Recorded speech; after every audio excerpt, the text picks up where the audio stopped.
बात करी जाए तो जो स्टूडेंट्स होते हैं, है ना, पहली तो मेनली तो उनके पेरेंट्स उनको मोबाइल देने से ही डरते हैं। मोबाइल का यूज स्टूडेंट्स पढ़ाई के अलावा सोशल मीडिया पर, गेम्स पर ज़्यादा ध्यान दे पा रहा है।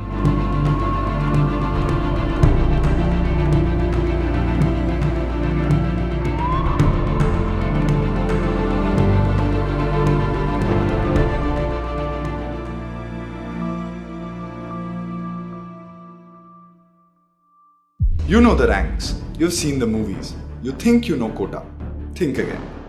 Welcome to EdTake, the Kota chapter, where we are ditching the headlines to bring you the ground reality, straight from the classrooms.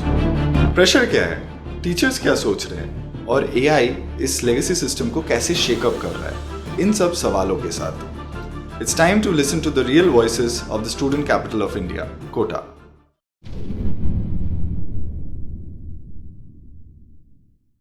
आपके क्लास में लगभग कितने स्टूडेंट्स रहते हैं एक बैच हाँ, में? वैसे तो अलग-अलग क्लासेस में अलग-अलग स्टूडेंट्स रहते हैं, लेकिन 50 या 40 या 30 अराउंड। तो इस ऐसे क्लासेस में एवरेज स्टूडेंट्स भी रहते हैं Yes, और ma'am. टॉपर्स भी रहते हैं। Yes ma'am. तो जैसे मेरे टाइम पे मैंने क्लास में देखा था कि एक बैरियर रहता था, डैम जैसा पूरा, जैसे आपके चंबल रिवर डैम है वैसे एक डैम रहता था। तो उस पार टॉपर्स है, इस पार एवरेज है। Yes ma'am. ये उनसे नहीं मिलेंगे बिल्कुल भी। तो आप अपने क्लास में ये ताकि बैरियर तैयार ना हो, सब इक्वली पढ़े, सब इक्वली आगे बढ़े स्टडी वाइज, उसके लिए आप क्या मैं अगर मेरा एक्सपीरियंस बताऊं तो मुझे पता है कि ऐसे बच्चे होंगे जिनका आईक्यू लेवल कम होगा और कोई ऐसे बच्चे होंगे जिनका आईक्यू लेवल बहुत ज्यादा होगा, है ना।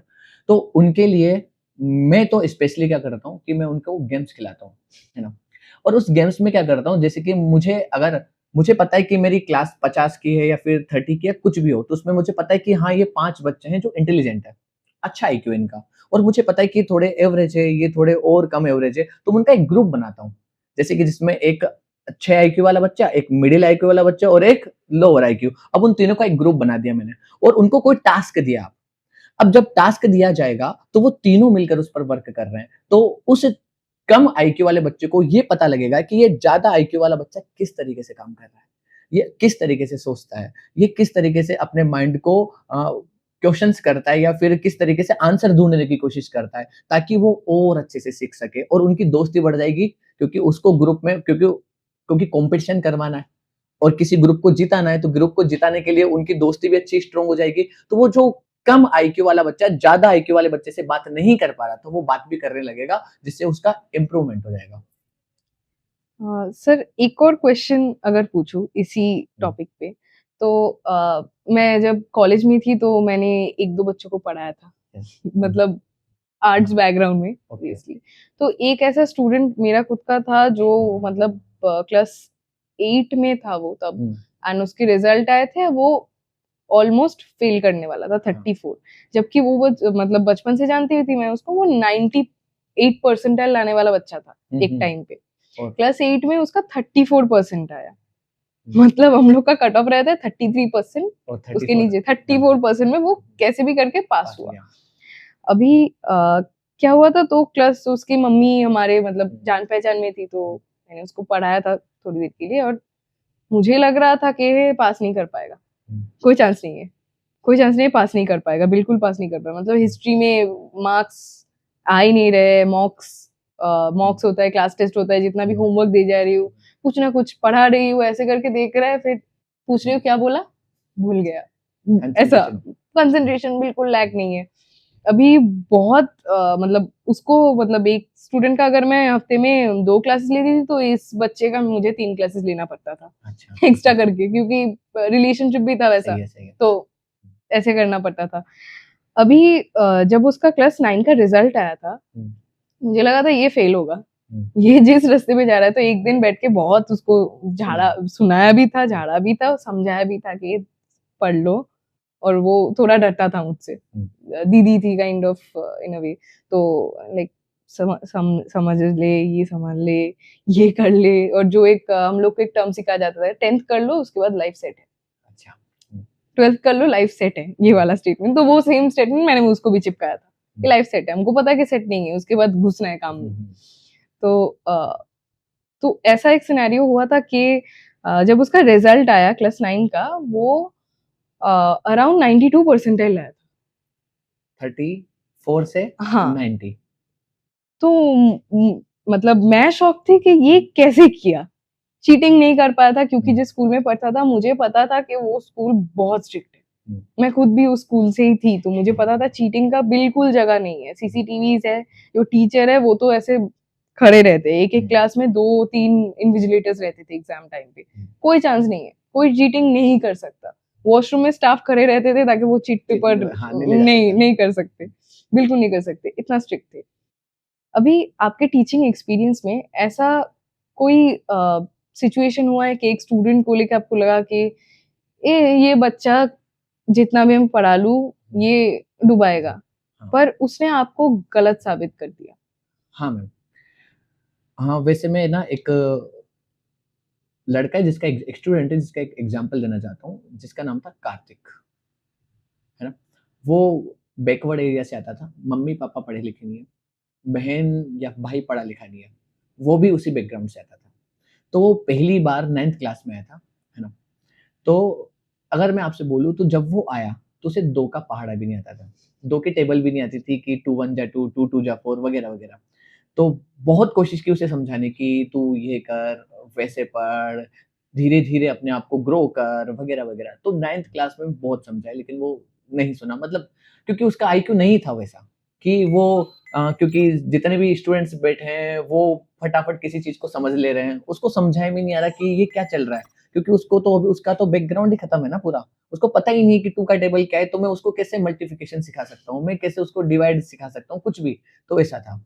लेकिन फिर क्या हुआ, जैसे-जैसे मैं उससे बात करता गया, बात करता गया, बात करता गया, तो वो अपने आप को धीरे-धीरे इम्प्रूव करने लगा, स्टेप बाय स्टेप। तो उसने पहले स्टेप किया कि हमें टेबल्स याद करनी है, फिर उसके बाद स्टेप किया कि मुझे इंग्लिश में ये वोकैब्युलरी याद करनी है, ऐसे बहुत सारी चीज़ें उसने याद करने की कोशिश करी, है ना।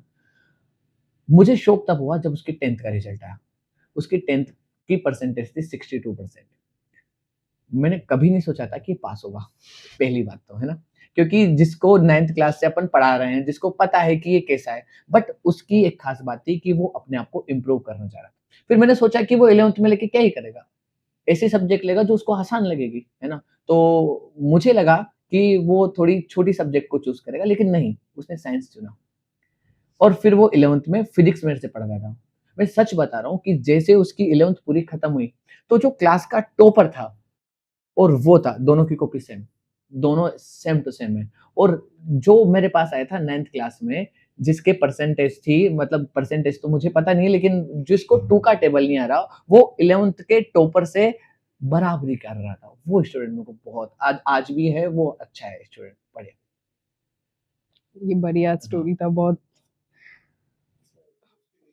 हाँ, तो राजस्थान में ऐसे बहुत सारे, जैसे कि अगर मैं आपको बताऊँ तो राजस्थान में एक जगह है ब्यावर। लेकिन हम जो राजस्थानी लोग हैं, उन्हें क्या है, थोड़ी इंग्लिश कम ही पसंद आती है ना, क्योंकि मारवाड़ी, हाड़ौती, मेवाड़ी ऐसी लैंग्वेज चलती है। तो यहाँ पर अंग्रेजों का शासन था, अंग्रेज रहा करते थे। तो एक अजमेर के पास एक जगह है जहाँ पर है ना एक सब खतरनाक जंगल, फॉरेस्ट था, है ना? तो वहाँ पे जंगली जानवर, शेर, चीता वगैरह सब हुआ करते थे, है ना? तो वहाँ पे जो ब्रिटिशियन थे, उन्होंने ऐसे बोर्ड बनाया और बोर्ड पर लिख दिया बी अवेयर। बी अवेयर मतलब इनसे सुरक्षित रहो, है ना? Be aware. लेकिन वही हम राजस्थानी, हमें पढ़ना नहीं आता था, तो हमने उस be aware, be aware, be aware को करते-करते ब्यावर बना दिया और वो आज भी जगह है ब्यावर नाम से, राजस्थान में। इसी की तरीके से अगर आपने मेवाड़ राजवंश है ना? तो मेवाड़ राजवंश में जैसे कि महाराणा प्रताप, महाराणा कुंभा, महाराणा सांगा, ये सब मेवाड़ राजवंशी है ना? तो उनकी एक कुल देवता है, कुल देवी है ना? तो ऐसे ऐसे बहुत सारे मंदिर थे, तो एक मंदिर था जिसका नाम है सहस्त्र बाहु मंदिर। सहस्त्र मतलब 1000, बाहु मतलब भुजाएँ, और मुझे तो सहस्त्र बाहु मतलब ऐसी देवी जिनके 1000 भुजाएँ, वो मंदिर था। लेकिन हम राजस्थानी हैं, तो हमने सहस्त्र बाहु को सास बहू मंदिर कर दिया। तो अगर आज भी आप जाओगे, तो आपको वो मंदिर सास बहू के नाम से फेमस है, ना कि सहस्त्र बाहु मंदिर के नाम से फेमस है। वो इतना चेंज आ जाता है। सर आपने डे टू डे लाइफ में एआई का कभी यूज किया है? यस मैम, अभी मैंने फिलहाल एक ऐप है 12thpass.ai।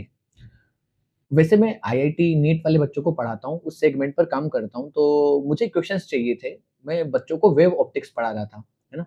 तो मेरे पास टाइम कम था ताकि मैं देख पाऊँ, तो मैंने एआई का यूज़ किया और मैंने 12thpass.ai से क्वेश्चन करा कि मुझे 2011 से लेकर 2015 2011 से 2015 तक मुझे आईआईटी मेंस में आए हुए जितने भी क्वेश्चंस हैं, वेव ऑप्टिक्स इंटरफेरेंस टॉपिक है। मैंने पर्टिकुलर टॉपिक दिया था इंटरफेरेंस, है ना? क्योंकि वेव ऑप्टिक्स बहुत बड़ा चैप्टर है, तो उसमें इंटरफेरेंस पर्टिकुलर टॉपिक दिया था। तो जैसे ही मैंने उनसे ये क्वेश्चन किया, तो उन्होंने मुझे क्वेश्चन तो दिए, लेकिन साथ में उनके आंसर भी थे कि किस किस तरीके से स्टेप बाय स्टेप वो आंसर को ला पा रहे हैं, वो पूरी स्टेप्स भी दी हुई थी। और इसी के कंपेयर में अगर मैं बात करूँ, तो मैंने और भी एआई टूल्स को यूज़ किया हुआ है ना? सेम सवाल मैंने उनसे करने की कोशिश करी कि आप 2011 से 2015 तक वेव ऑप्टिक्स के इंटरफेरेंस के क्वेश्चंस जनरेट कर दीजिए, तो उन्होंने जनरेट किए। बट दोनों में कंपैरिजन ये था कि 12thpass.ai में आपको सॉल्यूशन के साथ सब कुछ मिल रहा था। वहाँ केवल क्वेश्चन मिल पा रहे थे। वहाँ पर आईआईटी एडवांस लेवल को अगर अगर मैं इसको थोड़ा और आगे बढ़ाऊँ, है ना? तो जैसे ही मैंने 12thpass.ai से इसके बाद क्वेश्चन किए कि मुझे इस टाइप के और अच्छे क्वेश्चंस चाहिए, जो जिससे कि मैं इस टॉपिक को और स्ट्रॉन्ग बना सकूँ। तो 12thpass.ai ने उनको बहुत अच्छे से मुझे बहुत सारे टाइप के क्वेश्चंस दिए। बट यही अगर मैं दूसरे ऐप में करता हूँ, तो वो वैसा क्वेश्चन नहीं दे पा रहे। उन्होंने केवल उनके पास जो इन्फॉर्मेशन थी, केवल उस इन्फॉर्मेशन को दिया। उस इन्फॉर्मेशन को और ज़्यादा एनकरेजिंग नहीं बनाया, जो कि 12thpass.ai ने बनाई, जो कि मैं यूज़ किया हुआ हूँ। अगर इस हिसाब से देखा जाए तो ये 12th पास एआई और इसके आपको क्या लगता है इसके और कैसे फीचर्स आने चाहिए जिससे शायद टीचर को आपके जैसे ही टीचर को हुँ। और मदद मिल पाए? हाँ, अगर कहा जाए तो ये ऑलरेडी बहुत बेहतरीन ऐप है, जितना मैंने यूज़ किया है ना? और साथ में क्योंकि ये क्या करता है, ये आप जिस तरीके की आपको चाहिए, जो आपको चाहिए, वो तो आपको देगा, लेकिन आपके लेवल को और एडवांस बनाने की कोशिश करता है ना? और अगर मैं अदर ऐप की बात करूँ, तो अगर मैंने कहा कि मुझे आईआईटी सेगमेंट के क्वेश्चन चाहिए, तो वो आईआईटी सेगमेंट के क्वेश्चन नहीं है। वो हाँ, वो कह सकता है कि वो आपको क्वेश्चन दे देंगे कि एडवांस लेवल में ये क्वेश्चन आया है, मेंस लेवल में ये क्वेश्चन आया है। लेकिन मैंने कहा कि इतने ही बेहतरीन क्वेश्चन मुझे और चाहिए, तो वो फिर वो आपको 12th एनसीईआरटी के क्वेश्चन, 11th एनसीईआरटी के क्वेश्चन ये प्रोवाइड करवाएगा, आईआईटी सेगमेंट के क्वेश्चन नहीं करवाएगा। लेकिन 12th पास एआई में ये है कि वो आपको अगर आप जिस लेवल पर बात कर रहे हो, वो उसी लेवल पर आपको आंसर कर रहा है।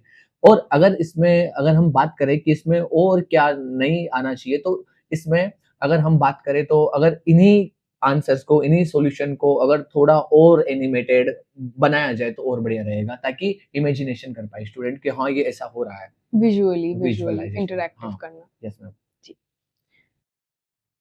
सर आपको इतने स्टूडेंट के साथ आप इंटरैक्ट कर चुके हो, हुँ। तो स्टूडेंट के मेनली स्ट्रगल्स क्या रहते हैं डे टू डे लाइफ में कोटा में आने के बाद पढ़ाई के हिसाब से? हुँ। जैसे कि अभी आपने बोला कि आप एआई यूज़ करते हो, हुँ। तो ऐसे ही स्ट्रगल्स में जो उन लोग का स्ट्रगल होता है पढ़ाई रिलेटेड, हुँ। तो उसमें एआई कैसे-कैसे हेल्प कर सकता है? अगर बात करी जाए, तो जो स्टूडेंट्स होते हैं, है ना? पहली तो मेनली तो उनके पेरेंट्स उनको मोबाइल देने से ही डरते हैं। क्यों डरते हैं? क्योंकि रीज़न है कि मोबाइल का यूज़ स्टूडेंट्स पढ़ाई के अलावा सोशल मीडिया पर, गेम्स पर ज़्यादा ध्यान दे पा रहा है। अगर वहीं उसके पेरेंट्स या फिर उसके टीचर्स उसको एआई के बारे में समझाएँ कि एआई उनकी किस तरीके से मदद करता है, क्योंकि हर इंसान चाहता है कि उसके अंदर जितने भी क्वेश्चन्स डेवलप हो रहे हैं, उसका उसे आंसर मिले। पेरेंट्स से हम कोई भी क्वेश्चन करते हैं, तो वो कहते हैं कि जा अभी टाइम नहीं है, बाद में बात करेंगे, है ना? लेकिन एआई ऐसा नहीं करता। तो एआई उनकी मदद कर सकता है, अगर हम स्टूडेंट्स को एआई के बारे में अच्छे से समझाएँ तो। हेल्प कर सकता है, उसके क्वेश्चंस का आंसर बड़े बेहतरीन तरीके से कर सकता है।